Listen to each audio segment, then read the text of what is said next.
Hey everybody, it's me Amanda with Once in a Wild and welcome to Once in a Wild Wednesday. We're happy to see you and I hope you had a good week so far and happy midweek, and I hope everybody is healthy and doing well and taking care of yourself. And it's good to see all of our friends, family, and followers hanging out today with us here on Wednesday evening, just like every Wednesday evening, and we're happy to be here. So let me know who's chiming in. And I know we had some difficulty last week with some of our YouTube watchers and commenters. So hopefully it will work this week. And if not, we've remedied the situation in other ways. So we're happy to see everybody. And how's your week going? Let me know how you are, who's watching with me, and who's watching me, I should say, with you. And I just wanted to introduce myself as well. To those of you that are new, welcome aboard. And thank you for watching. Welcome to Once in a Wild. We are a mobile zoo based in South Texas. So we are specifically in San Antonio, Texas. My name is Amanda. I am the founder and animal specialist here at Once in a Wild. And we are a mobile zoo, like I said. So we bring the zoo to classrooms, we bring animals to parties, we bring critters to events, and even offices and all kinds of things like that. And we also are very educational and a lot of fun. And we can also bring the zoo to you virtually as well, just like we are doing right here on the free live stream. But we also do provide custom animal encounters, which are our specialty right now. But we can provide those via Zoom to your classroom or your office, like I said, or any old thing that you would like to do over a virtual encounter, which are a lot of fun. So just to learn a little bit more about that, I am going to play our commercial in just a little bit. But without further ado, let's go ahead and get started.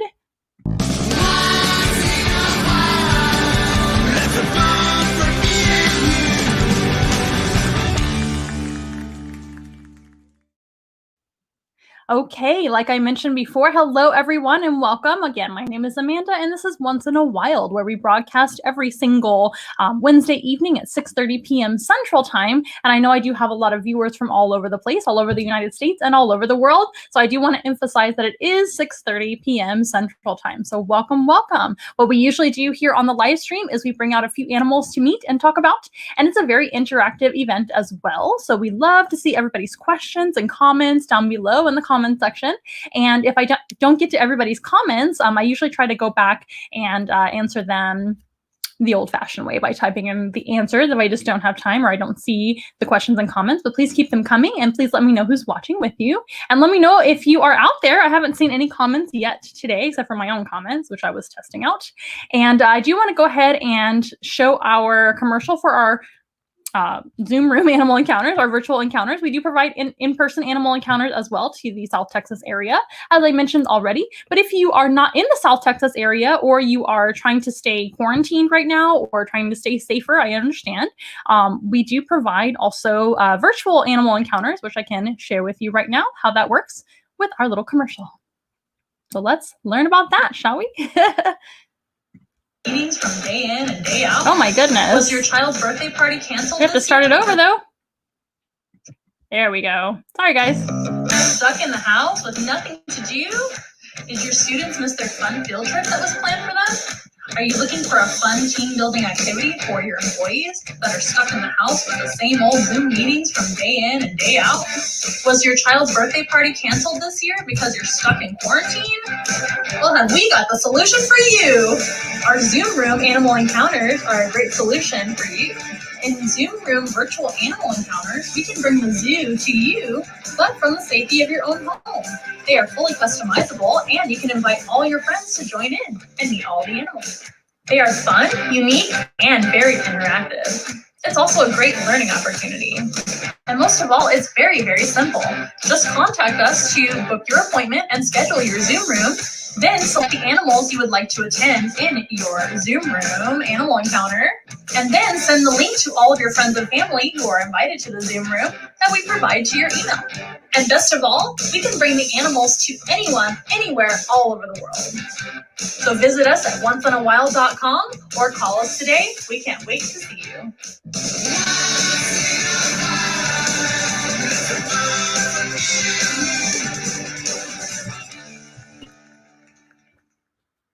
All right. Thanks, Past Me, for explaining all about our Zoom room animal encounters. Those have been a lot of fun and really popular, especially with classrooms and things like that, because of course they're very educational. But we also have done a lot of Zooms for birthday parties as well, for people who are seeking an alternative to a in-person birthday party, or maybe they're having a small gathering at home and they're just not in the South Texas area. We can help you out with that as well. If you want to go to onceinawild.com, which is right here down below, or you can also call or text me at my direct number, which is right down below as well. I can get you started to book your own virtual Zoom room animal encounter.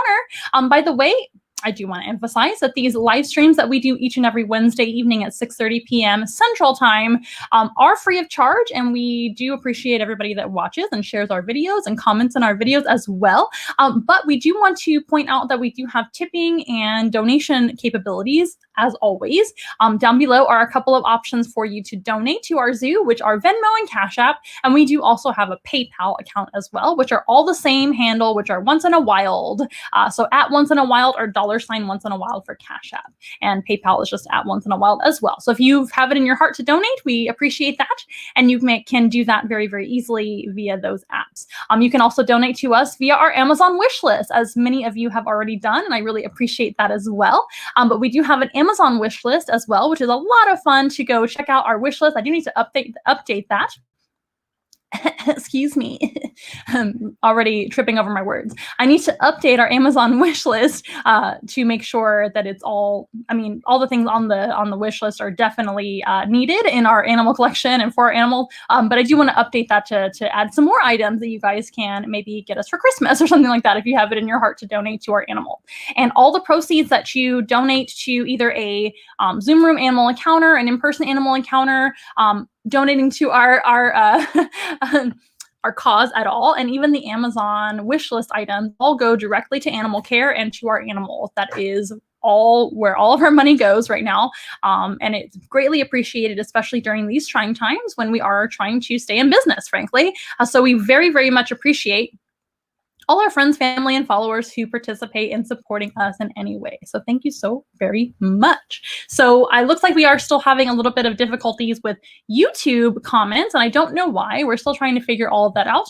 But you know who you are out there, are one of our favorite followers out there, and all of her children. They watch almost every single Wednesday, and I think they have watched every single Wednesday, and we love them. So please let me know just in the other way that we discussed what your questions are from the kiddos, and let me know who's asking the questions, or maybe if it's just you, Wendy, and just let me know via text message if you guys have any questions, and I will definitely answer them on the live stream here. So today I thought we would meet a few carnivores. Now that's not unusual. Here at Once in a Wild, we do have quite a few carnivores. We've got several snakes. We've got lots of invertebrates and all kinds of animals that are carnivores. We've got mammals. We've got all kinds of animals. Now, when I'm talking about carnivores, I mean carnivores that only eat meat. So there are animals that are herbivores, of course, that eat plants and only plants. There are animals that are omnivores, like humans, right? Most humans are omnivores. I'm not going to judge you if you happen to be an herbivore human. That's called a vegetarian, I guess, or a vegan, depending on what your choices are, and that's fine. No judgment here. You eat whatever you want. But when it comes to being a species, we are an omnivore, meaning that we eat both meats and plants, right? So that's not what we're talking about today. We're not talking about herbivores or omnivores, etc. We're talking about carnivores only. And I have a big special surprise for you guys, actually. I can't even talk today. I have a special surprise that I didn't really announce to anyone yet, except for a few friends here and there, but I didn't make this public at all. But we actually have a brand new rescue carnivore to meet today. And I'm actually going to bring him or her out first. And normally I save our new animals for last, just to kind of like keep you on your toes to see what we have coming up. But I do want to handle this animal first, and I'll explain why here in a little bit. Let's see who's checking in. Hello, Wendy. You're down here on my text message. And please feel free to comment and question all you guys want with you and the boys tuning, I'm sure. it looks like Viviana's here tonight. Hi, Viviana. So your comments are working on YouTube. Maybe I'll talk to you later to see how we can remedy our problem with our other viewer that we're having. That would help me a lot, but we'll figure it out. So thank you for being here, Viviana. So good to see you. We missed you last week. And hello, Donna. And hello, Jeffrey.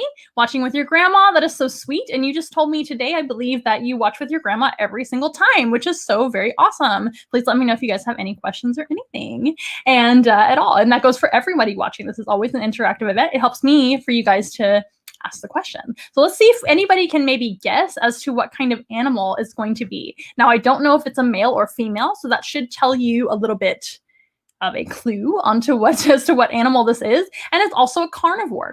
But this, oh, that's so nice. Oh, hello. Not that one. That's so nice. She loves you and the animal. Thank you so much to your grandma. So sweet. Hi, Grandma. I love that. Oh my gosh. So Wendy, one of our followers as well, she says, we are so excited. My 96-year-old grandma is watching also. What? That's amazing. It's your grandma, Wendy? That's exciting. I'm so glad to know that the whole family is involved in learning about animals and enjoying Once in a While. That's what we live for here at Once in a While. So that means a lot to me. And hello. So Emma is here. Hello, Emma. And Annalise, if you are here as well. Hello, hello, everyone. It's so nice to see all of you guys here tonight. It means a lot to me that you will come out and support and ask your questions and comment. So a new animal has come into our life, and it was definitely not an animal that, number one, I intended to bring into Once in a Wild at any point soon. To be very honest with you, this isn't really an animal that I was seeking out at all. I've worked with this exact species for years. I have worked with many of them through the years, many of them. In fact, I don't know how many. I've worked with so many of them in the trade over the years. They are sometimes kept as pets, but they're not good pets, in my opinion. And this animal is a rescue and actually was another stray type animal, just like Eddie the Bearded Dragon, Lulu the Tegu. Who else was a stray here at Once in a Wild? Joanna wasn't a stray, but she was definitely an abandoned lizard. That's our iguana, Joanna. And there are many lizard rescues here at Once in a Wild and many rescue animals in general. But most of the animals that we have come in as rescues, like the tortoises, for example, more rescues as well that are reptiles. And Iggy, the guinea pig, is another good example. And there's so many more. But anywho, most of the animals that are rescues, if you will, are hand-me-down animals or given to us directly by somebody, not necessarily a stray animal that was found wandering around. But that does happen sometimes, and this is another one of those. Wendy says, is it a water monitor? That is a great guess, and you're very, very close. It is a monitor lizard. And I'm going to tell you all about the story really quickly, briefly first. And, oh, you love it? That's wonderful. Wonderful, wonderful. So it is a monitor lizard. And it's another lizard, another wandering lizard like Eddie the Bearded Dragon and Lulu the Tegu, wandering around here in Texas. A monitor lizard doesn't belong in Texas because all monitor lizards live in the old world, which is, of course, all the old world countries and continents, I should say. So like Australasia and Australia, Asia, and Africa is usually where you see monitors. And there are some invasive species of monitors in the not in the United States, I don't think, but in the Americas is what I meant to say. So in the New World, there are some invasive monitors, which means they shouldn't be there, but they are wild, running around, and an invasive species. So a species that shouldn't be there, but it has been released somehow. And another monitor has come into our life. It is a monitor lizard, and I did get a call from a local rehabber who normally deals with local species and things like that. She had our contact number, and she gave me a call to see if I could give any advice on taking care of this wandering monitor lizard. It wasn't a great situation. It sounds like it was not really properly taken care of. It sounds like it was lost or maybe set free at one point. Definitely lost and doesn't belong in Texas, right? So somebody picked it up. I guess you could call that a good Samaritan, but it turns out that they really didn't know what they were doing. So long story short, this monitor has come into our life here at Once in a Wild. And monitors do not make the best pets. I don't condone having a monitor for a pet if you are a beginner especially, but they're kind of like Joanna the iguana, which we talked about last week, right? And this lizard that we're about to meet has been with us for about 1 week. So please excuse me while I step off screen really fast. I am not going to stop the feed or stop my video because I don't want to have too many things to do with my hands while I'm holding this brand new monitor lizard. Monitor lizards are carnivores, like we're talking about right now, right? They do not eat salad and fruits and vegetables, and they can be cantankerous. So, and I don't know this lizard very well. It's only been about 1 week. It's kind of in quarantine period. In fact, it is. It's a way it's kind of being kept outside of our regular reptile room and everything. And it's in training right now, and it's not a very big individual yet. It looks to be about maybe 1, 2, 3 years old. Of course, we don't know because we know nothing about this lizard's past except for the recent past, right, that we've been told. So without further ado, I'm going to go ahead and get this new lizard, which we have named, and I'll tell you the name in a moment. So bear with me, you guys. I don't want to rush things with a brand new animal.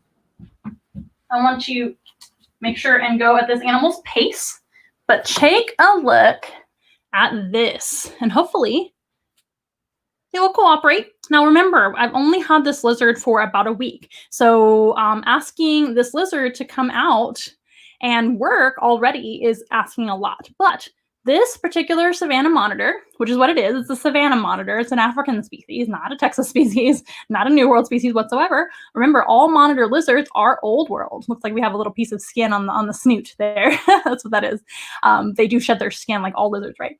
This is a Savanna monitor. Savanna monitors are from Africa, and they live in savannas, of course. And they are a medium-sized monitor. They're not very small, but they're not very large either as far as monitors go. You guys probably know the most the largest monitor lizard in the world. It's probably the most famous, and it's the Komodo dragon. Did you know that monitor lizards and Komodo dragons were very, very closely related?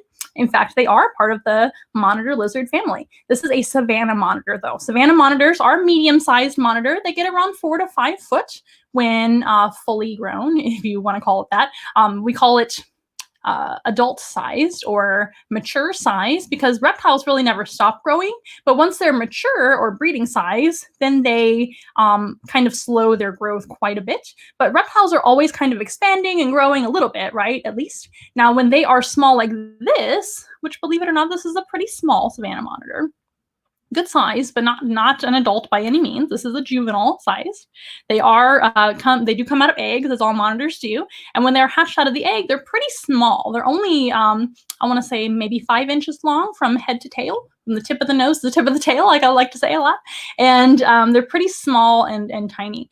And like I said, this one getting some size on him or her. We don't know the gender yet.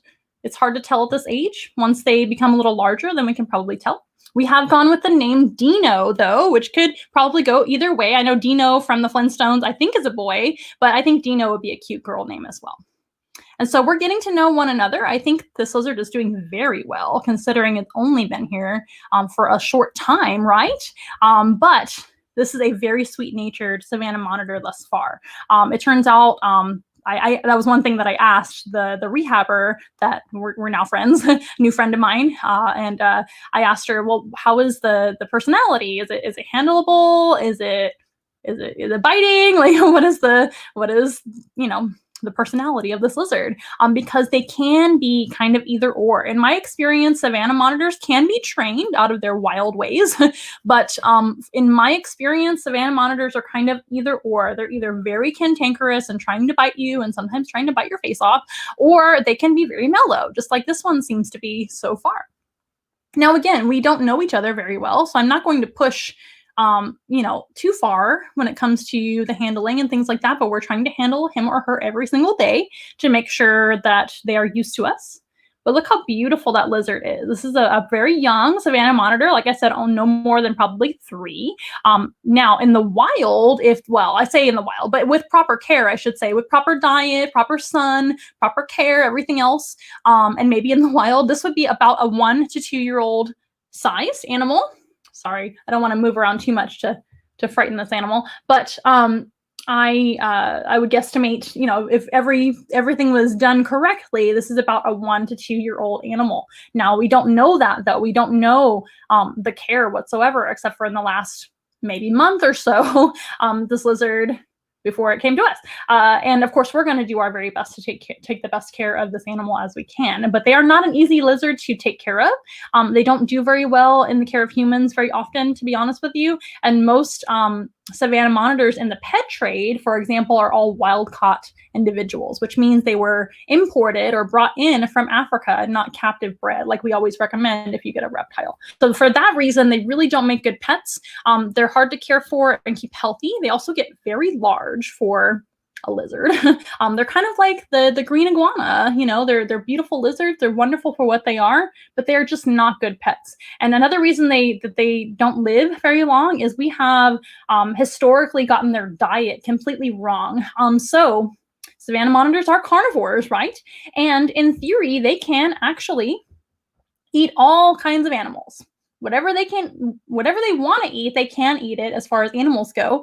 They can eat mice, they can eat birds, they can eat snakes, lizards, all kinds of other animals, even in the wild too. But it turns out that we did not really do our proper research when it comes to how to feed this animal properly in the past. So when I was learning about Savanna monitors, I mentioned to you that I've worked with many, many of them, mostly in the pet trade, because I used to work for a reptile company. And we got tons and tons of baby Savanna monitors because they're very inexpensive. Like I said, they were imported like crazy. Tons of them were just brought in from Africa all the time. And we were always taught to feed them pretty much whatever they want. You can feed them mice, you can feed them eggs, you can feed them chicks, you can feed them dog food, all kinds of things. But that is really not healthy for them, because this type of monitor in the wild, it turns out they're mostly insectivores.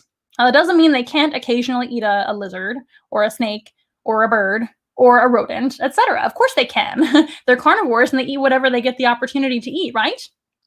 But as it turns out, most of their diet is insects. So what does that do to their bodies when we overfeed them too much fatty foods and the wrong kind of food? Well, they're overall not going to do well. They're going to grow too fast. They're going to get way too obese.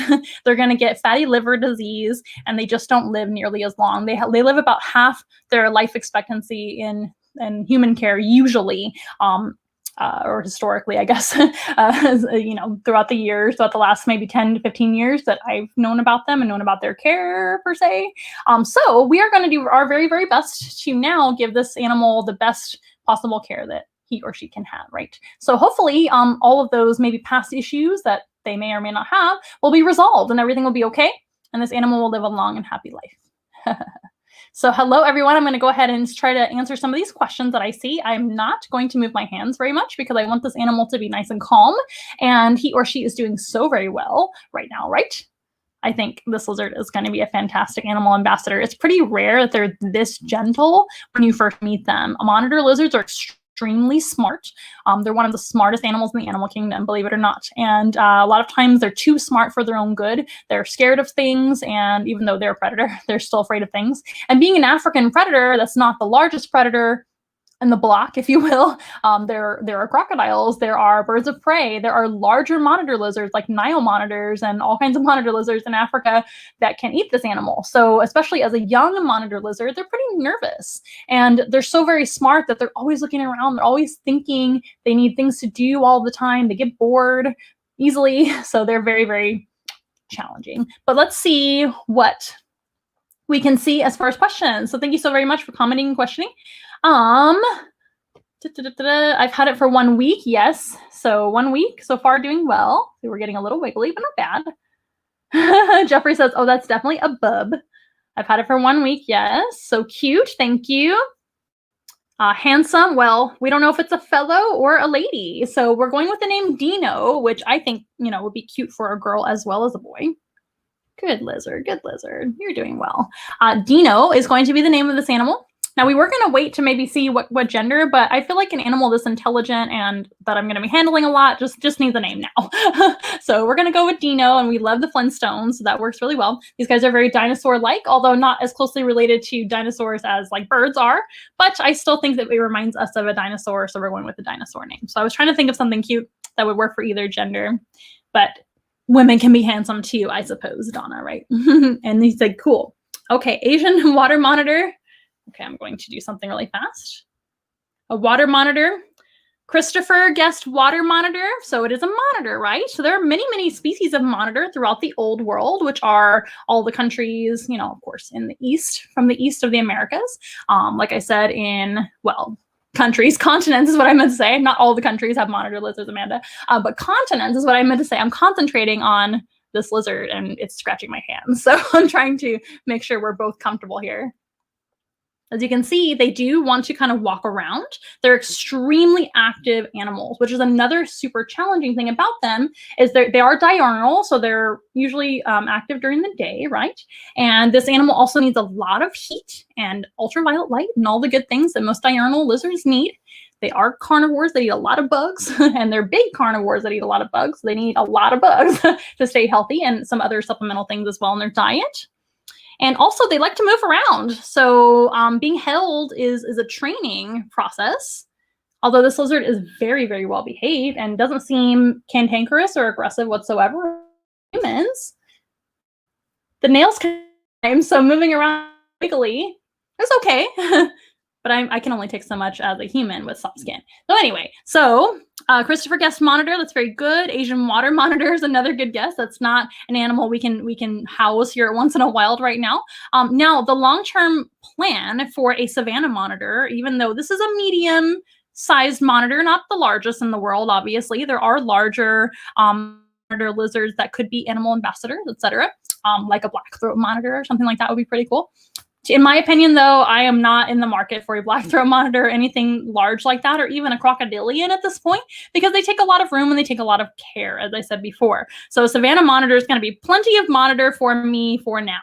But the long-term, or I would say medium-term goal, once we hit warmer weather outside, is to have an outdoor enclosure for this animal. Once it's a little bit bigger and once it's warmer outside, that is going to be the best possible enrichment and living scenario for a diurnal lizard like the iguana that we have already, right? The tortoises too, which are not lizards, but they're diurnal reptiles, and a Savanna monitor. They like a lot of heat. Luckily, we live in South Texas where there's a lot of heat and it's pretty dry, which they're not necessarily a dry weather animal, but the climate here in South Texas is pretty close to the savannas of Africa, except for the savannas of Africa have only the wet and dry season. They don't have like 4 seasons. So other than that, during the summer and the spring, it's going to be really, really similar to their natural environment. So we would love, love, love to see this outside in an appropriately sized enclosure.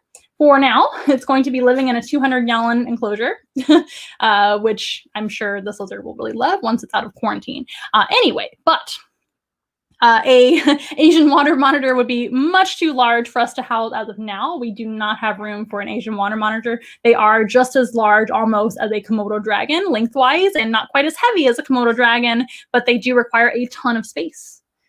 You're being so good, but you're being awfully wiggly, and I have not given this animal a nail trim yet. They don't have as sharp of claws as a iguana does. Like I mentioned before many, many times, iguanas have some of the sharpest nails in the animal kingdom. But this animal does have sharp nails. They use their sharp nails and strong limbs to dig. These guys are mostly a terrestrial animal. Now, as a baby, they might be slightly more arboreal, but never truly arboreal like some of the other monitor lizard type species, like tree monitors, of course. There are green and blue tree monitors that exist. You should look that up. Blue tree monitor and green tree monitors. They're absolutely beautiful. Some people also call them the emerald tree monitor. They're a small monitor species, small to medium. And they're very, very slender. They have long prehensile tails that are great for an arboreal lifestyle.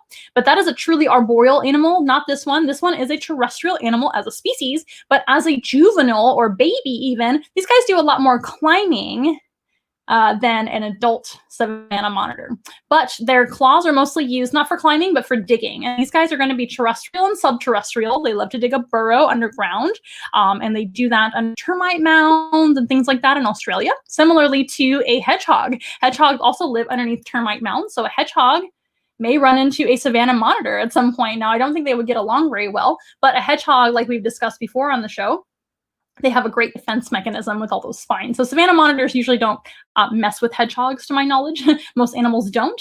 In fact, hedgehogs are actually nocturnal anyway, so they won't be out at the same time. This is a diurnal or daytime type animal. But this animal will live around termite mounds, eating tons of termites. That's going to be probably their main source of protein in Africa. And they also eat scorpions and spiders and all kinds of roaches and insects, locusts, all kinds of animals. They are amazing predators. But again, they can also eat mammals. They can also eat birds. They can also eat other reptiles too, easily. But typically, like I said, further studies have shown, more recent studies have shown, as opposed to past studies. And it's kind of unfortunate that we used to think that we were supposed to just feed them rodents and birds all the time. That's just not true. And they certainly cannot live off of it like a dog food diet either. It looks like we're going to be an insectivore, aren't we, Dino? So Richard says, move around and monitor the situation. That is actually where the monitor lizard gets its name. They tend to be a very alert and active type lizard, as monitor lizards go, all of monitors. They get their name from the fact they have great vision and great senses. They have all 5 senses, and all 5 senses work really well. As you can probably see, some very alert and aware eyes and very intelligent eyes, and also a forked tongue, which I'm sure you have been noticing coming out of this lizard's mouth many, many times and back in again. Similarly to a snake, they have an excellent sense of smell with a Jacobson's organ, which can tell them directly to their brain all about smells that they survey around them. They're pretty amazing animals. They're very, very sensitive animals. They're very aware all the time. So that's why they call them a monitor lizard. They can see far away. They can respond and react to situations very quickly, and they do not hesitate usually to react to things. And let's see what else Wendy has to say. Christopher is asking, does it live in Africa? Yes, this is a savanna monitor from Africa. Now, I'm sure, well, we don't know much about this animal's history, so I'll take that back. But anyway, this species comes from Africa. That is where they're from and where they live. They live in savannas, which are like grasslands and forested regions in Africa that are not necessarily jungles, but not necessarily desert either. It'd be like grasslands where you would see elephants and where you would see giraffe and zebras and all those animals, lions and all those guys, leopards. They live in the same habitat. Now, this isn't the largest monitor lizard in Africa. I believe that is the Nile monitor, I'm pretty sure. And, or it could be another one that ties with the Nile monitor, but that's probably the most famous large monitor. You're okay. Can we settle down? It might be time for a break pretty soon. Once this lizard settles down a little bit, I'm probably going to go ahead and end the session with this animal. I say session like a training session, because it is. Because I don't want to stress him or her out too much, because it's actually doing really well for its first try. And I was debating whether or not to even bring Dino onto the show yet, because Dino is so very new to us. Oh my gosh, you're doing so well. But we'll keep talking about Dino regardless, and I do have a video for you guys, which would be pretty cute. So everybody say see you later to Dino. I promise it won't be the last time that we see this lizard on the show. And hopefully soon we will find out if it's a him or a her, and I can stop calling it an it or this lizard. So let me go ahead and put Dino down. And everybody give a big round of applause where you're at for this beautiful animal. I'm so glad that it's in a good situation now, and I'm glad that it's doing well, and I'm glad it's not aggressive, because that would have been challenging, but we would have made it work. Okay, Dino, say goodbye to your loving fans out there. I'm just going to put him or her down just for a moment so they can rest and relax and probably have a nap, because it is Dino's bedtime, because they are a diurnal species, like I said. And diurnal means more active during the day, like a human, like most humans. Nowadays, who knows when you're up and about? We're all over the place. Okay.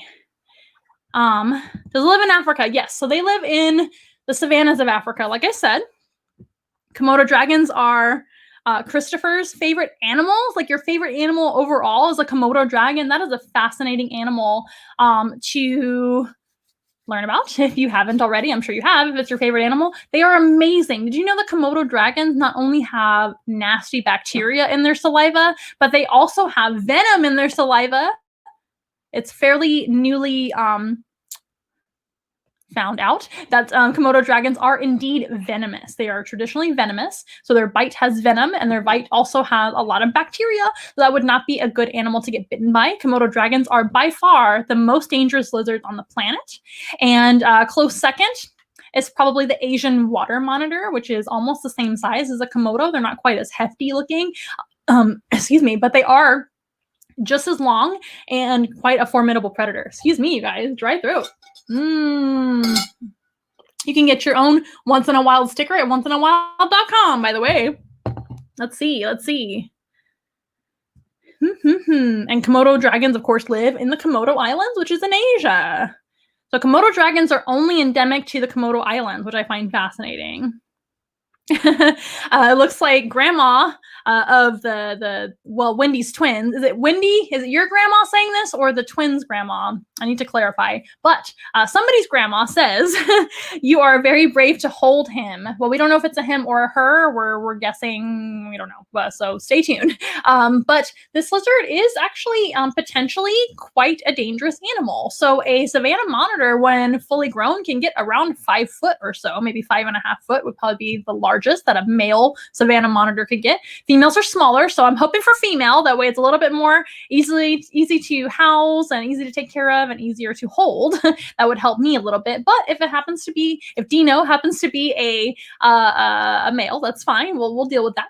But it's just like Joanna. You got those of you that follow the show a lot, you know Joanna the iguana. She's a female green iguana.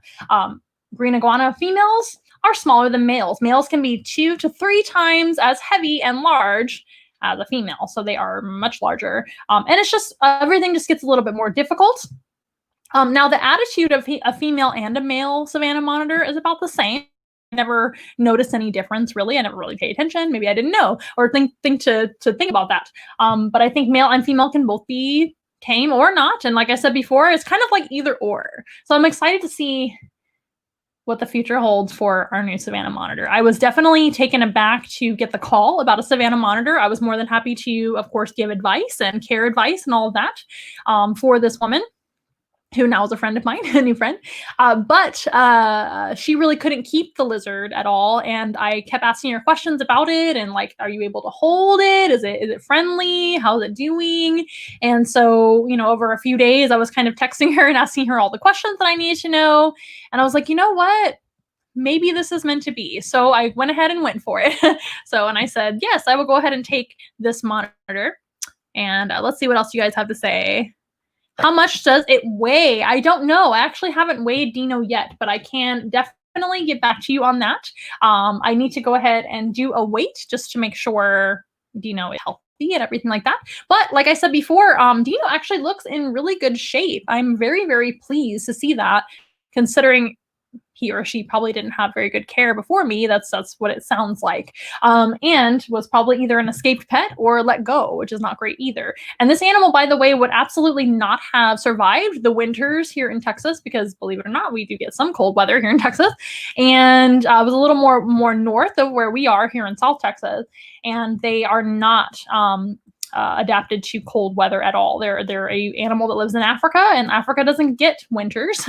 They get a little bit cooler of weather during the rainy season, but the rainy season is pretty warm too, so it's really not. And even the dry season can be cooler too. So it's just rainy or wet season or dry season. There's only 2 seasons in Africa where they live, especially, and where they live is not South Africa or North Africa, so it's not the extremes of either one, I should say. And so they're going to be kind of in central to the main portion of Africa. Africa is huge if you know your geography, right? So they live in many countries in Africa, but in savannas. So they definitely are not adapted to cold weather like we can get. I mean, it was just down in the 20s the other night. Does this monitor go in the water? Good question, Grandma. So this monitor wouldn't really be a huge swimmer as a species, but they do swim a little bit, and they can swim, and they do need water to live, as most animals do, right? Most animals throughout the world need water of some kind, at least in their diet, to make it. This type of animal isn't necessarily a desert animal. So during the wet season and when it rains, they, I'm sure, can enjoy the rainfall and things like that. This animal does need to be misted and also kept on substrate which will contain moisture. So they're not a super dry weather animal in the care of humans either. So I like to keep them on cypress mulch or cypress blend mulch is what I recommend, or some other, maybe like an eco earth or something like that, which will hold moisture a little bit. I also recommend soaking these animals as well. Now, again, I'm not suggesting that you get a Savanna monitor. Please don't get a Savanna monitor. But as far as caring for them, they need to be soaked every now and then, about once or twice a week, to get some good moisture in their skin and everything, and they don't seem to mind that at all. It usually helps them to use the restroom as well. Helps to keep them regular and hydrated, of course. So I'm laughing because now this lizard is super awake and running around in its temporary enclosure over here, travel enclosure. Anyway, but they don't really swim a lot in the wild, but again, they do well with like a water bowl to soak in or getting soaked by us a couple times a week. It's your great grandma. So it is your grandma, Wendy. Wonderful. That's so wonderful. Christopher asks, can they see color? Absolutely. Monitor lizards across the board. All monitors all over the place. Well, they're in the old world, right? All the monitor lizards have amazing vision. They see full color. They might even see different colors than we do. So maybe even extra colors. But we are still learning all the time about animals, right? And what they can sense and see, everything else across, for all animals. But yes, monitor lizards in general, great color vision, fantastic, sharp, amazing eyesight. Good question. Richard, I wanted to highlight this comment again. Move around and monitor the situation. Yes, that is why they call them the monitor lizard, because they can survey the land, as if you will. And that helps them to hunt, right? It also helps them to not get hunted, especially as a baby Savanna monitor. They're pretty small. They're only about this long when they are hatched out of the egg, and their eggs are only about this big, and they're curled up in the egg. Super cute, all curled up. Tail and head just kind of curled together. So cute. And they're only about this long, like I said, when they hatch out. And so that is a very tiny lizard to be an African species, right? So they're going to be very vulnerable to predators, all kinds of predators. You can name probably 100 predators that can eat them in Africa at that size. But as they get bigger, they get more formidable as a predator themselves, but they're still not the largest predator in Africa by any stretch of the imagination, right? There are lions, there are leopards, there are African wild dogs, there are hyenas, there are other monitor lizards and birds of prey and crocodiles and everything. So Africa is a very dangerous place to live if you're a wild animal. So what was I trying to say? So as babies, they have different colors as well. I forgot to tell you guys that because I get so excited about everything else going on and how well a lizard did. Yay, Dino! But these lizards are actually born with more yellow and green coloration on their body because they do tend to hide in bushes or maybe like up smaller trees or in plants at the very least, or in grass or underground as babies, and they have kind of a greenish yellowish coloration, some of those spots that you might have noticed on Dino's back. But as they grow older and they shed their skin as they grow, like all lizards shed their skin, right, as they grow, they are going to change color somewhat. They will still have a spotted pattern, if you will, that helps them with camouflage. And but they will turn more brown and kind of tan to match the surroundings of the ground and the grassland. Isn't that fascinating? Most lizards and most snakes and reptiles in general look different coloration-wise as a baby than an adult. And a lot of animals are actually like that if you think about it. A lot of birds are different colors when they're born. Like a duck. A duck is like either yellow or a totally different color when they're downy feathered, and then a duck will grow up and be a different color. That's, a totally different kind of animal, but a lot of animals are different colors. They have spots and things when they're babies, like lions. Lions have spots, and they lose their spots as adults. Isn't that amazing? So it's not just reptiles that do that. Yes, yes, yes. So let me know if you have any other questions about the monitor lizard. We're going to move on. And, you asked, where did I rescue it from? So this one came from a local rehabber who I believe just owns her own rehab business for local species. So what she normally does is she will rescue and rehab like local species like opossums, skunks, whatever animals, that she comes across, birds of prey that live right here in the United States, in Texas. So that's what she normally rescues and rehabilitates and releases if she can. And if they're non-releasable, then she finds a home for those said animals that are rescued. But when this lizard's case, not a local species, right? It's an African species. They don't live in Texas. So it is illegal, number one, to set it free. If you don't want your pet lizard anymore, do not do that. It is highly illegal. you are releasing an invasive species. It is also very dangerous for the lizard. That's another reason why it's illegal, because you can literally kill that lizard, like I said, with the winter time coming and everything else. And it's just not a good situation at all. So if you ever have a situation where you are finding that you cannot take care of your animal anymore, please do the right thing and find an appropriate home for the animal. I am more than happy to help you. If you want to contact me via my number down below, or you can DM us on all of our social media, whatever you want to do. You can go to onceinawild.com and request a call back, and whatever you feel comfortable with. And if I cannot take the animal myself, like I did with Dino, I can help you find a home for that animal. So yes, you don't see it. I already had the animal on, so the animal has been put away. It was Dino, our Savanna monitor. It's a new animal, so I wanted to keep the session shorter. He or she actually did pretty well, but once the video is over, you can go back to the beginning and see the beginning of the video with the lizard, but we're just still talking about Dino right now.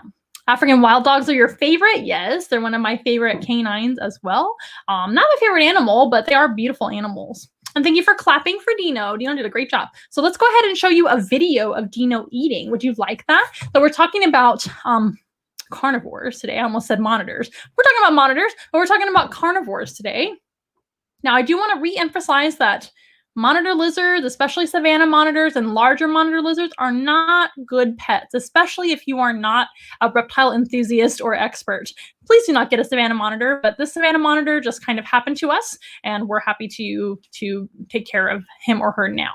Yes, sorry about that, Mary. Anyway, so would you like to see a video of this animal eating though? So I mentioned that Savanna monitors are mostly insectivores. So that is exactly what we're going to be mostly feeding this animal, is insects. So let's see Dino, our new Savanna monitor, eating some bugs. How about that? Yes, so I have placed some live crickets and some crickets that are not live, and also some live super worms in a bowl. I've also put supplements of calcium as well as some other vitamins on the food. And check out Dino as they eat the bugs. Now, this did not take much coaxing for this animal to eat. Just needed to be warmed up in the enclosure in general. They do need pretty hot temperatures. These guys need very, very hot basking spots. Oh, look at that face and the tongue. Super cute. Looking right at me. See how alert and smart they are? You can just tell. Beautiful red eyes, kind of reddish brown. Saying thank you very much for the bugs. But it was very instinctive. As soon as he or she saw these bugs, it was game over for the bugs. They're great hunters. In the wild, they're mostly going to be eating things like termites, scorpions, and other arthropods like that. Centipedes. They can eat spiders. They can eat all kinds of worms, all kinds of insects, roaches. Isn't that cool? Did you like that? I hope you enjoyed that video. So let me restart my camera's timer really fast. I should have done it just now, but I get so excited talking to you guys, and I'm so glad that you're watching today. I hope you enjoyed that little video of Dino eating, and I'm so happy we have a name for this animal. We just thought of the name today. So let's meet another carnivore, and it's a tiny one. This potentially could be a food item for Dino, but we're not going to let that happen, of course. You guys know her. You guys love her. It's time to hang out with Tiptoes. It's Tiptoes, the pink toe tarantula. This, of course, is another carnivore species, but it's not a lizard. It is an arachnid. It is a tarantula. The pink toe tarantula is found in the Antilles Islands. Well, this species of pink toe tarantula, let me rewind that. Pink toe tarantulas are found in Central America, which is in the Americas. We've gone from the old world to the new world now. Pretty fun. This is a beautiful species, and they are only found in the Antilles Islands for this species of pink toe tarantula, the Antilles pink toe tarantula. They live literally in paradise in the Caribbean on a couple of tiny islands out there. I'm super jealous because that's my favorite area of the world in general, is the Caribbean. Beautiful. Love the beach. Love paradise. Who doesn't? And I miss it. I love going down there. Anyway, these guys live on those islands. They are endemic to those islands. You can only find them there. And they are carnivores. As you probably know, spiders eat other bugs, which makes them animals that eat other animals. So they are carnivores. They don't eat salad or fruits and vegetables. And they're extremely important because of those habits of eating bugs. In fact, tarantulas all over the world, they are found everywhere. They're not just in the old world like the monitor lizards. Tarantulas are found on every continent except for Antarctica, because Antarctica is way too barren and cold for most animals to live, right? Probably knew that. And tarantulas are cold-blooded, so they need a little bit of warmth at least. Although there are some tarantulas that live in pretty cooler areas. They just kind of vermate or hibernate underground. I don't know if vermate is the proper term for a tarantula, but I know it is with reptile. Anyway, these guys are not found in Antarctica. It's far too cold there. But they're found everywhere. But there are no deadly tarantulas to humans. Now, I did not say that there are no deadly spiders to humans, because there certainly are very dangerous spiders in the animal kingdom that you should not pick up. And I do not recommend picking up any wildlife anyway. If you happen to be out in the Caribbean and see a tarantula, please don't pick them up, because some tarantulas do have a strong bite, which will hurt a lot. This particular species of tarantula doesn't have a very strong bite that would hurt a lot at all, but their venom is very mild. But just because a venom would hurt you from another tarantula doesn't mean it's going to kill you. So there are no deadly tarantulas. There are only deadly spiders, and there's only a few of them. Out of all the spiders in the world, there's only a couple that are very, very harmful to humans. That being said, like I said, do not pick them up in the wild. They won't be happy about that, and they may defend themselves by trying to bite you, and you won't have a good day. But these tarantulas, as well as spiders all over the planet, are extremely important to the natural environment because they eat a lot of harmful insects like roaches and flies and all kinds of bugs that can make us very ill. And Lord knows we don't need any more illnesses going on in this planet right now, so we need all the spiders that we can actually get to help us eat all of those bugs and insects. Okay, I have some questions. Viviana says, hi, Tiptoes. She says hello back. Oh, here's a good question. Do Tiptoes and Blondie, which is another one of our tarantulas for those newcomers, do Tiptoes and Blondie share an enclosure, or do they not get along since they are different species of tarantula? Well, too cute. Thank you. I accidentally clicked on this, but I might as well address it. Thank you very much, Richard. So, tarantulas can be cannibalistic. They are definitely a solitary type animal. There are a couple of tarantulas that could potentially hang out together sometimes, but as far as keeping them enclosed in a enclosure together, that is not a good idea because they cannot get away from one another. Most tarantulas are cannibalistic, like I said. They take an opportunity to eat one another unless it's breeding time or they're having their babies. And even when they have their babies don't stay with mom for very, very long, just a little while, and then they leave. So these guys do not get along with one another. Also, Tiptoes and Blondie would not live in the same kind of climate or type of habitat. So this species of tarantula is an arboreal species. You can see how well she climbs, really well. And the Arizona blonde tarantula that you're referring to, Blondie, she's a terrestrial species living on the ground only. They cannot climb. In fact, they shouldn't climb because they can fall and hurt themselves. But this species of tarantula is a great climber, and she can jump from here to there, no problem. She's very lightweight, so she can handle jumping around and things like that. She's a little more tough in that way. Blondie's just a bigger, heavier tarantula that never climbs in nature. They would be subterrestrial underground or terrestrial on the ground. Some terrestrial tarantulas do try to climb, but it's not good for them to do that because they might fall and hurt themselves. Anyway, so definitely wouldn't get along because of their eating habits. They may eat one another if they're hungry enough, right? And also, they're not from the same climate. So this is also a tropical species living in the Caribbean and paradise, like we mentioned. They're going to be tropical, living in the trees, and lots of humidity and everything else. The Arizona blonde tarantula is a desert species. So those guys need very little humidity, a little bit of water to drink every now and then, and bugs to eat to get moisture from as well. But they're not going to be a species that needs a lot of humidity at all, whereas this species does. So this species, the pink-toe tarantula, does need to be misted every now and then, and also kept in an upright, more arboreal enclosure where they can climb and things like that and make webs and all kinds of fun things. And the Arizona blonde tarantula lives on the ground, so they need a flat or kind of more terrestrial enclosure that doesn't have a lot of height to it. So they're totally different as far as their living style. And again, they would not get along as far as their eating habits because these guys eat other arthropods, like other arachnids if they want to.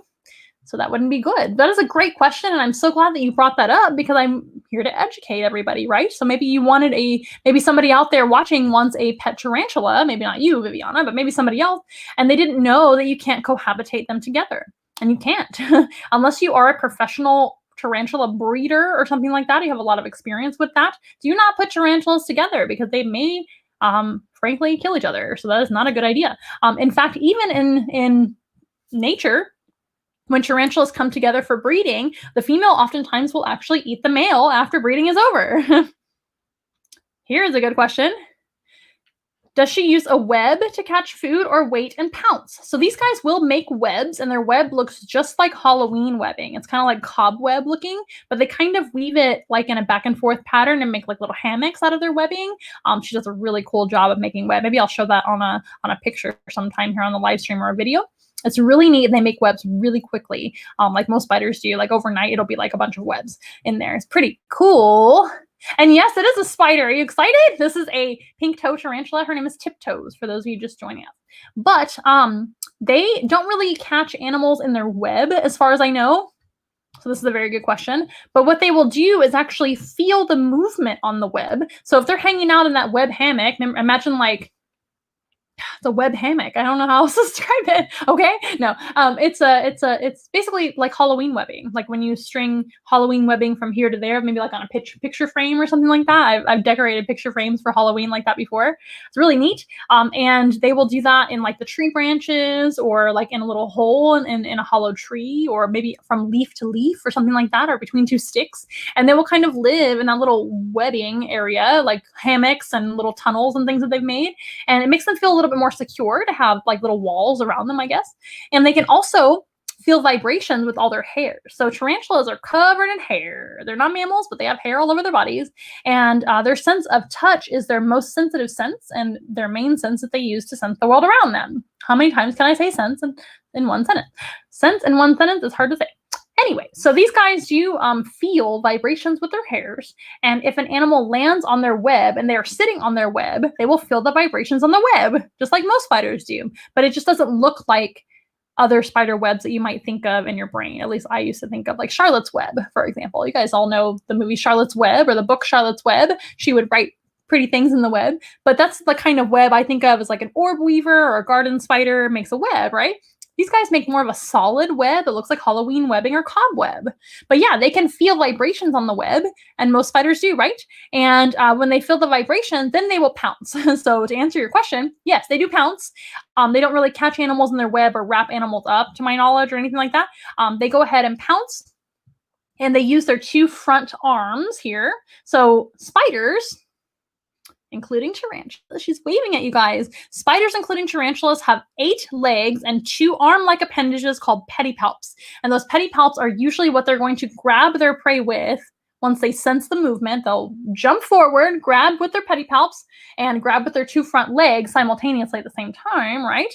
And bring them underneath their body quickly, and bite that prey item, like a cricket, for example, any kind of bug they want to eat, etc.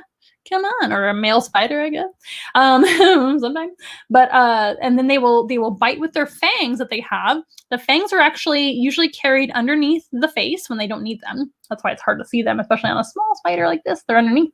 But then they will give their food venom, and that will liquefy the food for them because they don't have any chewing teeth to chew their food. They have to drink their food. So they, after they pounce, grab with their arms and 2 front legs, 2 frontmost legs. Ta-da! Then they will bite, inject venom, and wait for that animal to liquefy, and then they can drink the bug. The shell stays hard, of course, because those bugs have an exoskeleton just like a spider does. But the inside will be liquefied, so they can just drink it with their little sucker mouth. They don't really have any teeth. Isn't that neat? If she bit me, any chance I could be the next Spider-Man? Well, I don't know because she's never bitten anybody, but I hope not. I don't think she's radioactive at all. But this spider is extremely good at jumping. They're very athletic. They are great hunters. So it would be neat to have the same type of abilities as a pink toe tarantula. If I could be any tarantula species, I think I would be a pink toe tarantula. The only downside of being a pink toe tarantula is they don't live as long as other tarantulas. So most female tarantulas can live into their 20s or 30s, and a pink toe tarantula female can live to be maybe 15. So they have a very reduced life expectancy when it comes to being a tarantula. Now, when it comes to being a boy tarantula, they don't live very long at all. This species only lives to be about 3 if they are males, and maybe up to 5 at the most. That would be extremely old for a male pink-toed tarantula. And other male tarantulas of other types that live longer, they usually live 3 to 5 as well. So not very long at all. I think the oldest male tarantula on record was like 7. So that would be very, very old for a male tarantula. So that's kind of unfortunate when it comes to being the species. They don't live as long as other tarantulas. But other than that, they have fantastic abilities. I just adore them. She is beautiful and she does well. Thank you. Nice to see you, Mary, by the way. And yeah, they do very well. They're very easy to handle. Pink-toed tarantulas are totally harmless to humans. She's never bitten anybody, so I don't know if I would turn radioactive into Spider-Man or not. Richard. What does the venom do if they bite a mammal? A mammal specifically. Very good question. Well, it depends on the size of the mammal. I imagine a teeny tiny little pinky mouse, like a baby mouse, that's very harmless and helpless. It would probably be affected quite a bit. It would probably liquefy that animal. But I'm not sure for this specific species because they're not very potent when it comes to their venom. But there are definitely other tarantulas, such as the bird-eating tarantula, that can harm and kill small birds and small mammals if they really want to. Now, that being said, they don't eat small birds and small mammals that often. The bird-eating tarantula was kind of discovered eating, I think, a hummingbird, and they were like, oh my gosh, this must happen all the time, and they were just named the bird-eating tarantula because it sounds amazing and cool and impressive, but it turns out that they eat bugs just as much as other tarantulas do. So I think it just depends on the size of the mammal. But for a human, even a bird-eating tarantula bite, which would be pretty painful, would not kill or liquefy the insides of a human. Let's check out my questions over here from Wendy. I'm just laughing at some of their questions. Let's see. Chandler likes tarantulas, he says, but not other spiders. That's actually pretty common. Oh, sorry, Tiptoe. She felt my breath there and retreated. They're very sensitive to breath. So a lot of people are not comfortable with like other type of spiders, but tarantulas somehow are a little bit more tolerable to arachnophobes out there. I personally am not afraid of most spiders. Wolf spiders and faster kind of spindly legged spiders do kind of creep me out a little bit, but I'm not really afraid of them. I just respect them. Wolf spiders are totally harmless to humans too, and so are orb weavers and all of that. But I can definitely see where you're coming from. It's a pretty common, fear, I guess, or at least uncomfortableness to be around spiders. I guess tarantulas are a little bit more tolerable because they have hair and they're pretty colored and everything. I don't know. You tell me. She says that's so funny that the female eats the male. Yeah, it happens a lot in arthropods, actually. You've heard of like the praying mantis eating its mate. You've heard of black widows. It's another type of spider that eats their mates too sometimes. So sometimes after breeding, they have to just like run away. But sometimes they're not fast enough. And right after breeding, they will become lunch. But I guess they have fulfilled a couple of purposes. They have procreated, right, by passing on their genes and creating new life. And they've also provided food for that new mother, right, who's about to have a bunch of children, because most tarantulas have hundreds, if not thousands, of children when they have them. Isn't that fun? But that is insurance for the survival of their species, because a lot of animals as babies, like we talked about with even the monitor lizard, when they're babies, they're vulnerable to predators more so than adults. And having lots and lots of babies ensures more likely that your species will not become like extinct, right? Because they're not going to get eaten by everybody. If they just had 2 babies and they're like teeny tiny little spiderlings, is that what they're called? I don't remember. Guys, it's been a long week. But spiderlings? Let's look this up. Somebody look up baby spider names for me. I'm pretty sure it's spiderlings. I know scorpions are scorplings. Are they spiderlings? Oh my gosh, I've drawn a blank. But all those little baby spiders are tiny, and so they're super vulnerable to predators. So if you have tons of them, like hundreds or thousands of them, which some tarantulas can have, that ensures that some of them are at least survive, right? Survive. Okay, what else? When Tiptoes is walking around, it looks like she is waving from Christopher. Yes, I agree. Sometimes I will have her at encounters and I'll be like, say goodbye, Tiptoes, say goodbye. And she'll look like she's waving to the audience. It's really cute. Say goodbye. Say goodbye. Or hello. Say hello, Tiptoe. She's so well trained. It's just how they want to walk. They want to keep on walking, I guess, until they get comfortable. That's why I named her Tiptoes, because it looks like she's high-stepping around. She's tiptoeing around. That's why I named her Tiptoes. Bird slushy, delicious. Yeah, yum, yum. And that would be only very, very large tarantulas. Most of your tarantulas can't even dream of eating a bird. Now, again, that was probably like a hummingbird or a very tiny bird. And hummingbirds are like tiny. They're almost bug-sized themselves. I knew it. I knew I was right. Thanks, Richard. I was like, oh my gosh, I'm drawing a blank. You ever had that happen to you? I'm sure you have. When you're on live stream, sometimes it's like, wait, I'm second guessing myself and I do it every time. I'm so glad I was right. That's pretty cool. Okay, Tiptoes, you did fantastic. Does anybody else have any other questions about her? Let me know. Again, they are beautiful tarantulas. Tarantulas, like all spiders, have two main body parts, which are the cephalothorax, which is kind of her bluish greenish section right there by my fingernail there. And she's got the abdomen, which in this case is burgundy colored. Hello. And she's got, like I said, two body parts, 8 legs, 2 arm-like appendages called pedipalps, and she's even got 2 fangs, 2 chelicerae, which are those venom glands that she has that kind of fold her fangs underneath her body. And she has 2 spinnerets, which are on her hind end there. They look like 2 little fingers. You can see them really well right now. And that is how they spin their webs, or what they spin their webs with, I should say. They do have a special gland on their hind end. And their spinnerets work to weave webs, and that goes for all spiders that weave webs. Most spiders do make webbing of some kind, but there are a few exceptions. But all spiders that make webs have spinnerets. Isn't that cute? Mary says, bye, Tiptoes. It's Tiptoes with an S, and great performance. Thank you very much. She says thank you, I suppose. Good job, Tiptoes. Wave goodbye. Wave goodbye. Oh, so sweet. Aren't they cool? A lot of people are afraid of tarantulas, but I'm sure not. I love them. Okay, good job. Now, I'm also going to show you a couple of videos of Tiptoes eating. It's really hard to feed them and show you how we feed them on the live stream. And also with the monitor lizard too, because we don't necessarily want to have like food in our hands and smelling like food and then hold a monitor lizard, because they might accidentally mistake our hands for food, although they're very, very smart lizards. They're one of the type of lizards you could probably get away with doing that a little bit if they were very well trained. Again, this is a brand new animal to us, so I'm not going to smell like a bunch of monitor food and then handle the monitor. That's just not good practice and not safe practice.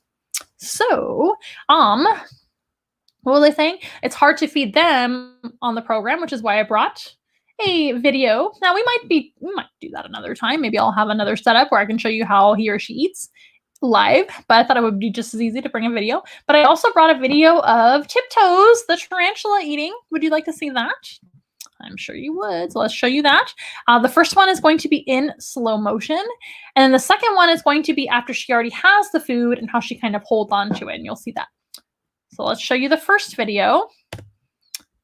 One moment. And it's going to happen pretty quickly, even though it's in slow motion. So this viewpoint right here is looking down into one of her enclosures she used to live in. She used to live in a great big jar. Now she's graduated to a bigger enclosure now, which is pretty cool. But you can see kind of some of that webbing right behind her. But this viewpoint, she is looking straight up at the camera. I'm looking down with the camera onto her jar. And like I said, there's webbing behind her and a plant. And she's looking straight up with her little arms kind of sticking up, and that's what those little toes are right there. They're kind of grayish colored in that picture. And you'll be able to see what's going on right now. Okay, it's in slow motion. And there's a dubia roach for her with the tongs that, ooh, you can see the fangs and everything. Pretty cool. The fangs are biting onto the roach. Her pedipalp arms and her front 2 legs are grabbing onto the roach as well, just to kind of hold them still while the fangs do their work. And then she kind of just waits for the venom to take effect. And I will play that again for you because it happens really, really quickly, right? Even though it's in slow-mo. Check it out. Here you go, Tiptoes. Bye, roach. Yep. Yum! Look at the fang. I love that. Their fangs are actually pretty large for a small tarantula. Wendy says they are spiderlings. Wendy confirms as well, just like Richard did for me. Thank you guys. You're wonderful. Okay, I'll get rid of that for you. I'm Mac. Hi. And also, Christopher asked, can they swim short distances? Now, I don't know if tarantulas can traditionally swim, but I bet if they're lightweight enough that they could probably just literally walk across the water quickly if they needed to. Now, I could be wrong. I've never seen it happen, but that doesn't mean that it doesn't happen, right? So if you guys can find out for me, maybe, and help me learn if tarantulas can swim, all of you entomologists out there, I am not an entomologist, so I don't know. I imagine there are, and I know there are other spiders that do swim and actually go fishing for a living. Isn't that cool? There's other spiders that do that. But as far as tarantulas go, I don't know. And the pink-toe tarantula can probably handle a little bit of water because they're very lightweight. So I imagine they could probably skitter across the water pretty quickly if they needed to for safety purposes. And they're also a tropical species, so they do need a lot of, moisture in the air and things like that. So let's watch another video. So this is after, it's the same feeding that we did with Tiptoes. And it's just going to show you how she holds the food. And what tarantulas often will do, and this goes for all species of tarantulas to my knowledge, they will actually hold onto the food. They'll be biting down with their fangs and holding onto the food, and then they will start to walk in a circle. And there are several theories as to why they do that. But this is her facing us at this point. The roach is underneath her, right? And the fangs are in the roach, I assume, at this point. And she's just kind of holding it at this point with the fangs. And I think the prey is now immobilized. As Richard said, by roach, that's for sure. She does not hesitate to eat. But look how she starts walking around in a circle. And oftentimes, too, they will start creating more webbing as well. Now, there are a few theories as to why they do this behavior, walking around in circles, holding their food and making webs. One could be to simply kind of food guard their food. Let's watch that again. It could be simply to kind of turn around and keep their food safe, kind of like how a dog would kind of food guard their food sometimes from other dogs or other animals passing by, etc. It could be to kind of keep it away from potential other predators, or to hide the food because maybe maybe they'll be more vulnerable as well. Now, with their mouth full of food, they are definitely vulnerable at this point. So it could be also just to kind of make sure they get a good quote unquote look around while they're eating because their mouth is full and they can't bite at that point. Tarantulas can also throw their hairs to defend themselves, but that's another matter. But they might feel a little bit vulnerable, so spinning around to kind of look or feel around. They more feel than look around, but they can see a little bit. They can see shadows and things like that with their eyes. They have 8 eyes that don't see very well, but they can see shadows. So it could be to look around and make sure that they're being as safe as they can be while their mouth is full. Their fangs are full. And it could be also to create some webbing so they have something to sit on. Because most of them will spin in a little circle. They turn in a circle. It's really cute. Almost all of them do this. I'll try to get more videos of it, I guess. And they create webbing at the same time. So it could just be somewhere for them to sit, etc. So there are many theories, but we don't really know exactly why they do that. All right. Oh, Richard says, we have another answer. Thank you guys. You are helping me out. They can swim, although it appears more like walking on water. Yes, that's what I thought too. I know there are definitely other spiders that do that. And there are some other spiders that do dive and go fishing and eat fish. Isn't that amazing? Look it up. It's really neat. And there are other insects and other invertebrates, I should say, because spiders are not insects, but other invertebrates that also, and arthropods, if you will, that also do go swimming and hunt animals in the water. Isn't that amazing? You guys probably knew that, like water bugs and things like that. But yes, I knew that some spiders can literally just walk across the water because they're so light, and some tarantulas, I guess, can as well, because that is a very small species of tarantula as far as tarantulas go. Okay, you guys. So we have one more carnivore to meet, but I am going to take just a couple second break to go retrieve the next animal because it's an animal I don't usually keep in the same room because they're very noisy when they are here with us. And very excited to see you guys. So I'm going to just take a very swift break and I'll be right back with our last animal. I shall return.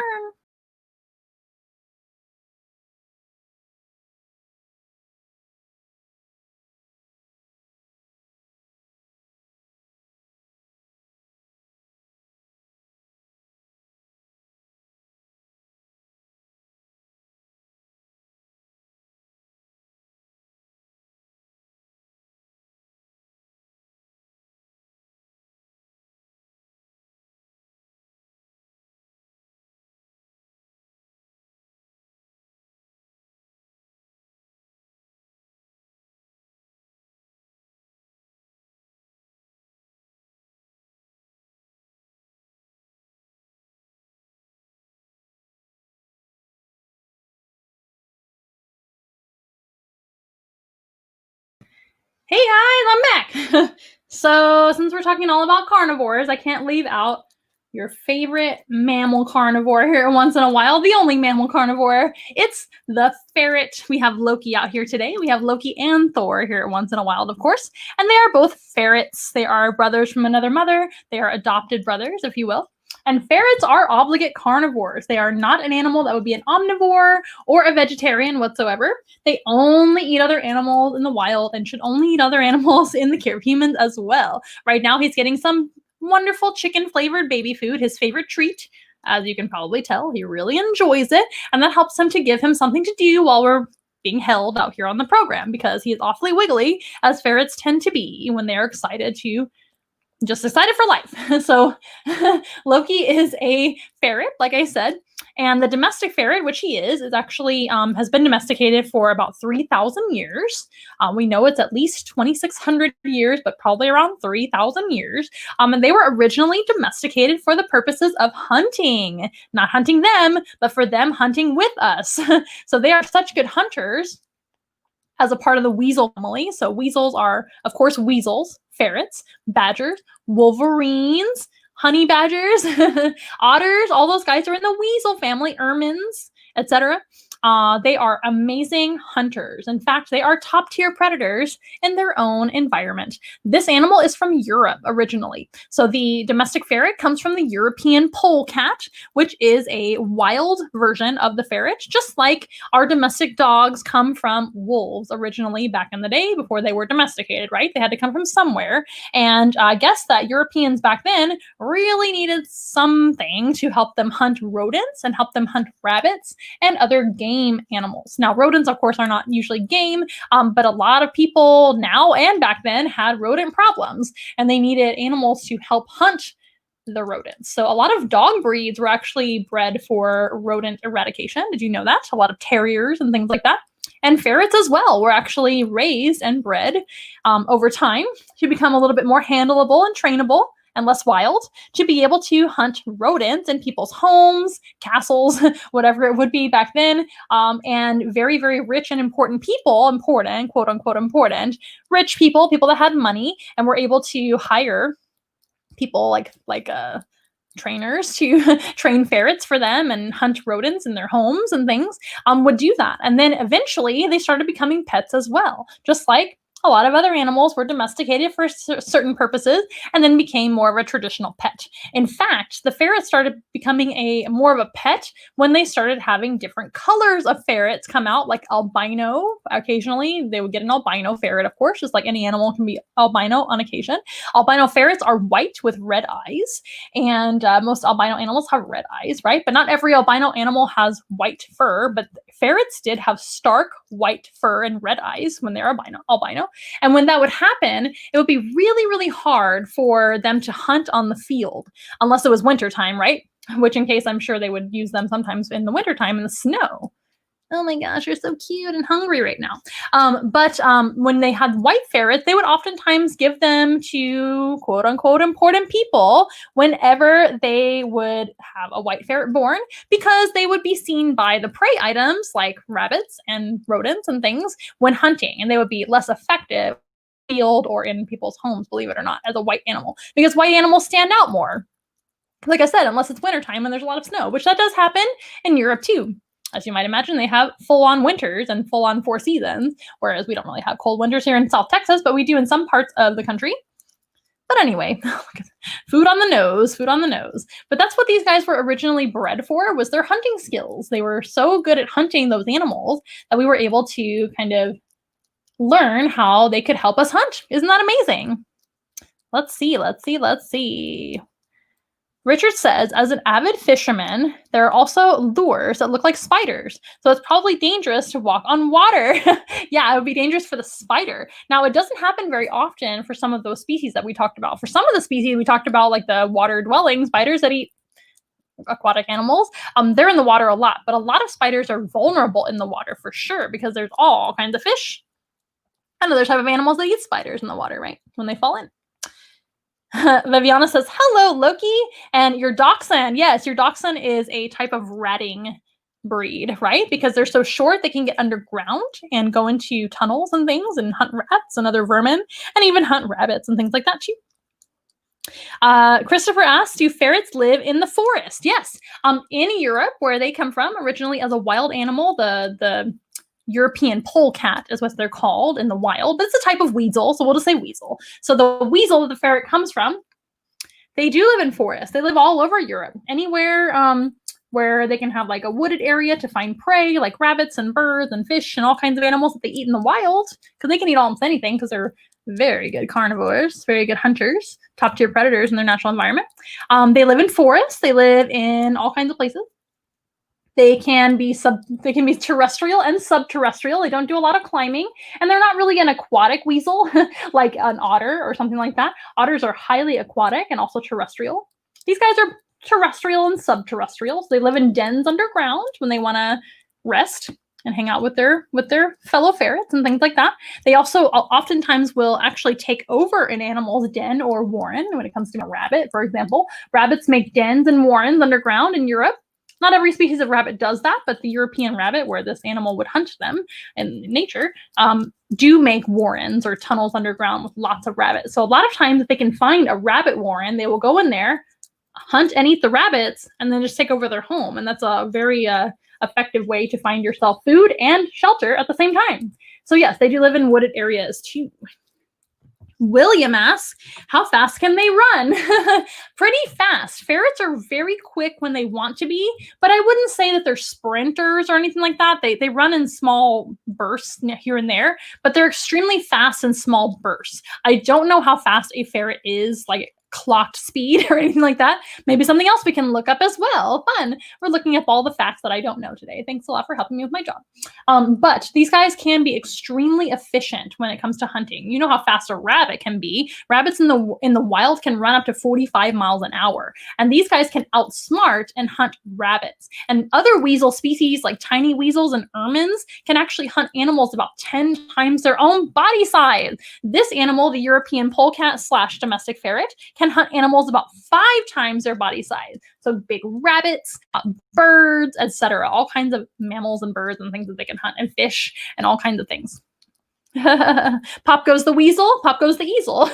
Super cute. Yeah, they are in the weasel family. The proper name for the weasel family is the mustelid family. Mustelid indicates that they are musty and stinky, and they are very stinky indeed. Ferrets have scent glands, which oftentimes they will express, kind of like a dog's scent glands. If you guys know that have dogs that have anal glands that are expressed sometimes, they're very stinky too.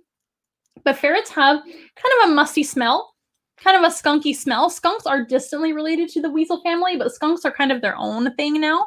They used to be classified with mustelids, but now they're separate.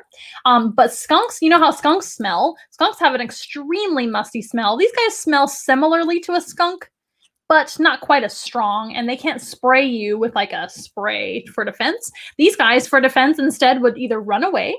So say they're coming up on a larger predator that might harm them. Maybe it's I don't know. I'm trying to think of a predator that would go after a ferret. Not many predators go after ferrets, but birds of prey do sometimes. So smelliness would not affect a bird of prey because birds of prey have little to no sense of smell. So birds of prey can actually hunt things like skunks, for example, and other stinky animals like that. But if this animal were to get grabbed by any sort of predator, including a hawk or something like that, they would usually turn around and bite if they get grabbed. They have very powerful, short, boxy heads, which have powerful jaws, and they have long canine teeth, just like a cat has, so they can bite pretty hard to defend themselves. And they can also just get away. These guys are pretty quick, like we said before, and they're pretty smart and wily, and so they can kind of get underneath things and hide. They have very flexible bodies as well, so they can get into tunnels, and they can actually turn around fully in a dead end, so they can turn around and get back out of the dead end very easily. But they also have flexible bodies to be able to bite. So if they were to get grabbed in the hind end like this, and I'm not hurting him, by the way, I'm just grabbing him up to show you. If they get grabbed in the hind end and a predator is biting them, they can turn around and bite the predator quickly like that because of their flexible spine and flexible necks and sharp teeth. So that's really how they would defend themselves instead of like spraying like a skunk.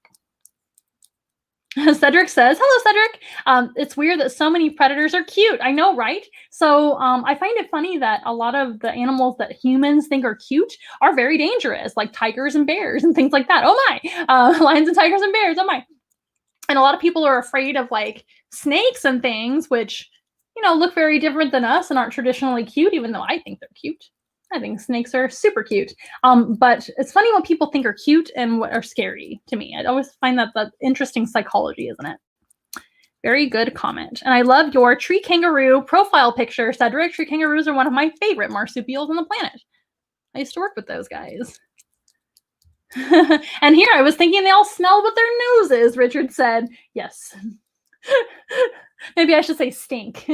They stink and smell. And they do smell with their nose as well. Let's see.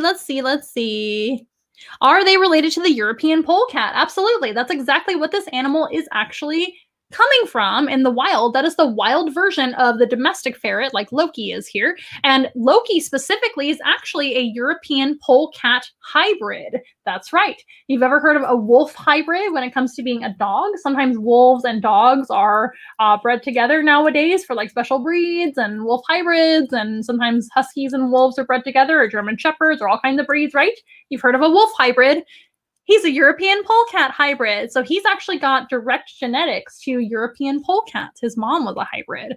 So he in turn is a hybrid too, just by down the line, one generation removed, right? So he's not as closely related or hybrided. That's not a word. He's not as much of a hybrid as his mom was, but he is also by default and being born from her a hybrid as well. So he looks very similar to the wild version of the European polecat, and they are absolutely like almost the same exact animal. So you are right. Very, very good, Christopher. All right. Loki, you're doing a great job. So Loki goes up and down in weight. In case you have noticed, maybe you've watched some of our videos before, Loki was enormous last time he was on here, and he had gained all of his winter weight. And then they do kind of go up and down in weight, and that is very, very normal for ferrets to do that, especially ferrets that are larger like this and holistically raised. And what I mean by holistic is they weren't neutered early, they were neutered late in their life, and they were also raised and now are fed a raw meat diet. So especially ferrets like that, or even European polecats in the wild, their weight goes up and down with the seasons. And that is to help them survive cold weather, hot weather, because they do have 4 seasons in Europe. And this animal, even though they are a mammal with a very cold winter to get through, they do not hibernate like other animals do. Instead of hibernating, their body weight goes up, and they gather lots of food and store it away in their tunnels and wherever they're living, underground, etc., or underneath rocks, or wherever they want to store and stash their food away for the winter. That is very instinctive of a ferret to do. And they will survive on eating all that food, as well as increasing their body weight instead of hibernating. This animal also, as a carnivore and a mammal carnivore, has to eat a lot. These guys are very active. They have high metabolism. As you can see, he's very wiggly and active, very excited for his treats. And to me, guys, he's so cute. So these guys do have to eat a lot more meals than most predators. Predatory mammal, I should say. So most predatory mammals eat about once a day, if that. Like wolves, for example, eat whatever they can. Foxes eat whatever they can. Foxes have a pretty high metabolism too, but even they only eat about once a day. Ferrets and most weasels, all those animals I listed before in the weasel family or mustelid family, those guys have to eat at least a couple of times a day, if not more. And that is very unusual for a mammalian predator, a mammal predator. But their body processes through all that food very, very quickly. So during the wintertime, they will go up in weight, like I said before, and they will stash away a lot of food as a survival technique to have lots and lots of snacks throughout the day. Now, I mentioned his weight went down a little bit. He's still a big boy, but he did kind of go up in weight pretty early this winter, and I don't know why. I think he just was on an early schedule for some reason, and he's already kind of dropped to his more slender weight already, but I'm sure he'll go back up and down and up and down. But that's very normal for them. Any other questions about Loki, our ferret? He is so very cute. Ferrets are one of my favorite mammals on the planet. Mustelids in general are pretty fun to work with. They're a lot of work. They're definitely not an easy pet either. I would say out of the 3 that we met today, the tarantula is by far the least maintenance of all those animals. By far. I would probably say the Savanna monitor is the hardest out of those 3. And the ferrets are a little bit easier since they are a domestic type animal, not a wild animal, although he's half wild, right? He's a hybrid. But they're still high maintenance. They're very messy.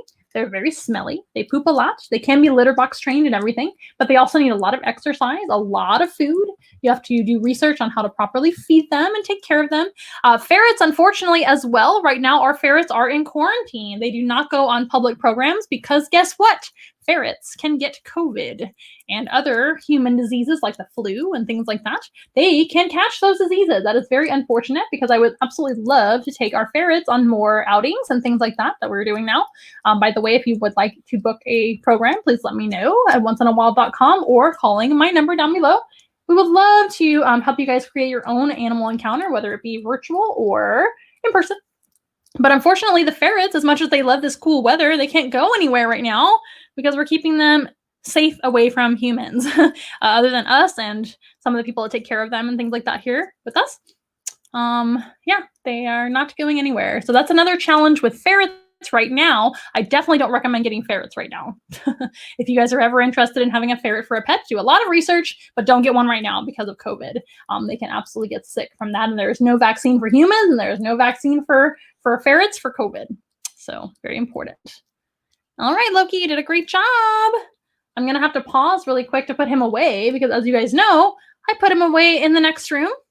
That way you guys don't have to hear his craziness while he, makes a big scene in his enclosure. Now, he's not doing that because he's upset. He just wants to play and run around in his travel enclosure and make lots of noises. So typically, I put him in the next room. Do babies nurse like other mammals? Yeah, so they are going to have a litter of kits. Kits, K-I-T, is the proper word for a baby ferret. I do know that one. So we have spiderlings. I don't think monitor lizards have a specific word. It's just baby lizards. Lizardlings, I don't think that's the word at all. Hi. But baby ferrets are called kits, K-I-T-S, kits. That's plural. So kind of like kitten, but kit, K-I-T, like Kit Harington from Game of Thrones. But anyway, so these guys are going to have litters, and they'll have several babies at a time, and they will definitely nurse their babies, just like all mammals. That is a feature of every single mammal species. They do feed milk to their young. That is what makes a mammal a mammal. Very good question. Good question. Okay, I'm going to just step away really quickly to put away our crazy monster right here, our carnivore, who's, wiggly in my arms, and I'll be right back, you guys.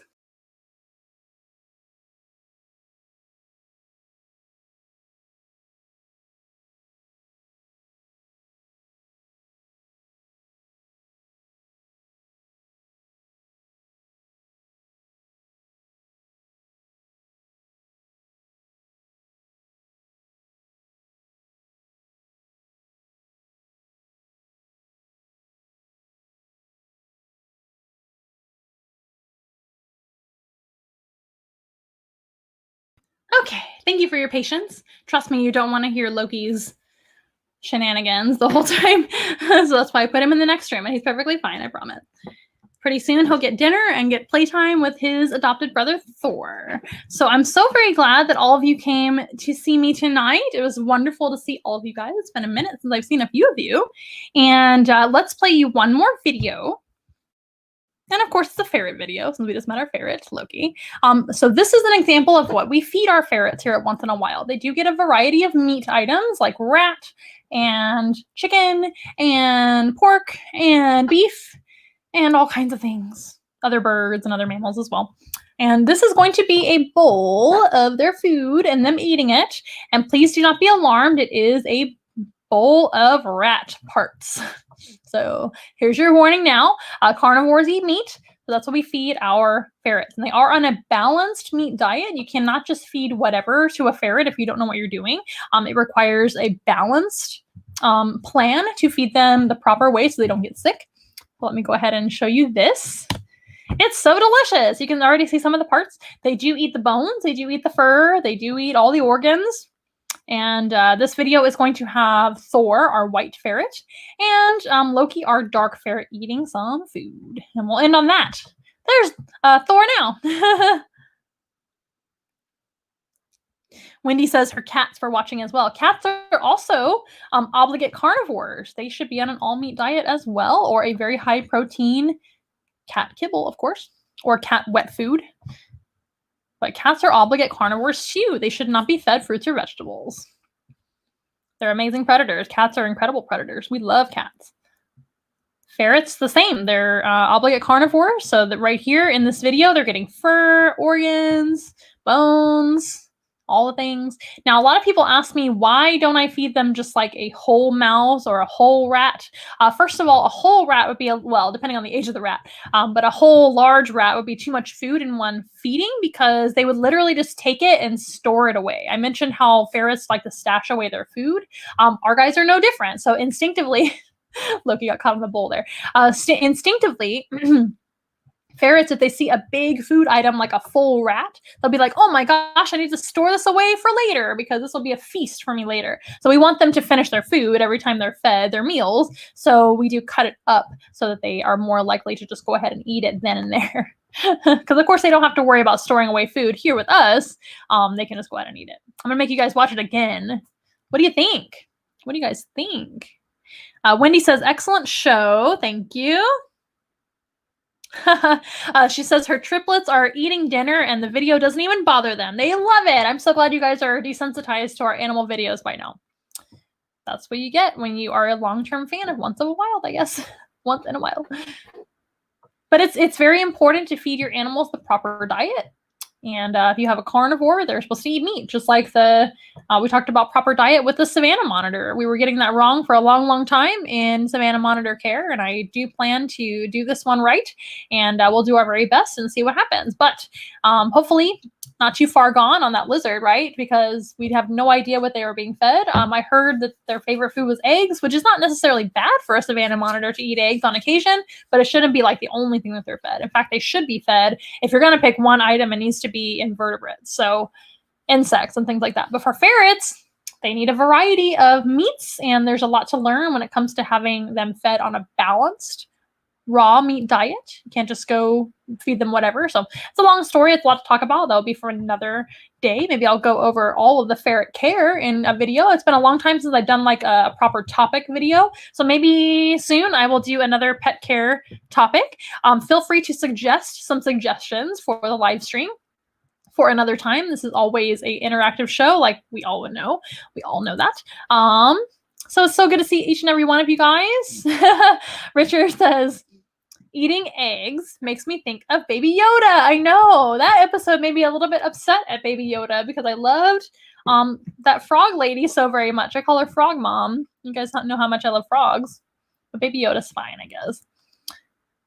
Yes. I think I answered all of your questions, and if I didn't, I do apologize, and I will get back to your questions later, and I will go back over them. I hope you guys have enjoyed the show. It was so very good to see each and every one of you. Thank you for showing up and encouraging me with all your comments and questions, and I love that. And I hope you have enjoyed meeting our new monitor lizard. I think Dino did a great job for his or her first time on the live stream. I think that went very, very well. Again, not an animal we plan to get, but sometimes things are just meant to be, aren't they? And I think Tiptoes did a great job as always, and Loki was super adorable as well. So I think I'll call this a success.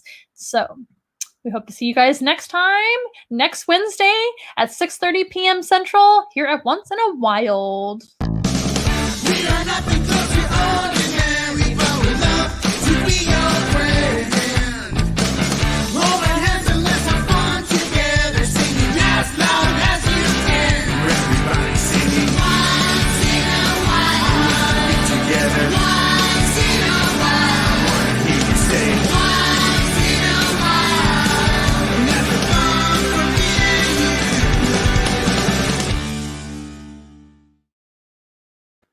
Once again, thank you for being here on our live stream, and we'll see you guys next Wednesday at 6:30 p.m. Central. Bye!